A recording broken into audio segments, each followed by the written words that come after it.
Bonjour à tous, et avant de parler de la chaleur, principale information du jour, voire de la semaine, un mot de politique. Et une page va bientôt se tourner en Côte d'Or. Le sénateur François Patria a annoncé qu'il ne briguera pas un nouveau mandat lors des élections sénatoriales prévues en septembre 2026.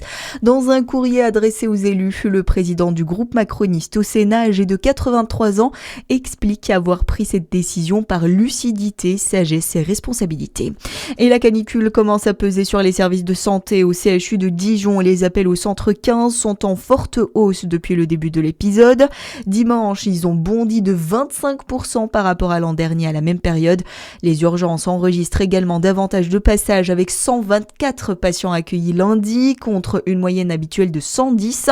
Une cellule de vigilance canicule a été activée et des renforts pourraient être mobilisés si la situation se dégrade. La canicule qui continue de peser sur les territoires et leurs ressources, le Jura est placé en vigilance sécheresse. Face à une situation qui se dégrade progressivement, la préfecture appelle habitants, collectivités, agriculteurs et entreprises à adopter dès maintenant des gestes d'économie. Aucune restriction n'est toutefois imposée pour le moment.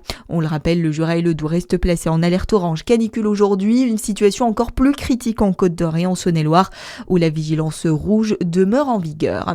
Et face à ces fortes chaleurs, Édouard Geoffrey annonce que le brevet est bien maintenu en fin de semaine. Le ministre de l'Éducation nationale a ainsi indiqué que des aménagements vont être mis en place. On écoute Édouard Geoffrey. Les chefs de centre d'examen pourront donc décider de 2 pauses. C'est une épreuve en 3 étapes. Donc il y aura une pause de 15 minutes entre chaque étape de l'épreuve pour permettre aux élèves d'être pouvoir un peu s'aérer, etc. Et évidemment, toutes les règles qui d'habitude président, notamment le fait qu'on n'a pas le droit d'aller aux toilettes pendant la première heure, etc., ne trouveront pas à s'appliquer, de manière à ce que tout élève qui a besoin de se rafraîchir puisse évidemment le faire. Et évidemment, les consignes seront passées pour tout ce qui est distribution d'eau, etc. Les aménagements ont déjà été faits, notamment pour les oraux du baccalauréat technologique et général. Plus de 10 000 candidats ont vu leur épreuve décalée. Le bilan des noyades mortelles s'alourdit encore. 42 personnes sont mortes depuis le 18 juin, notamment un enfant de 6 ans à Bègle en Gironde. Il a échappé à la surveillance de ses parents et a été retrouvé dans les vagues. Le réseau électrique est soumis à rude épreuve. Dans le Finistère, 68 000 foyers sont privés d'électricité après un incident sur un transformateur lié à la canicule.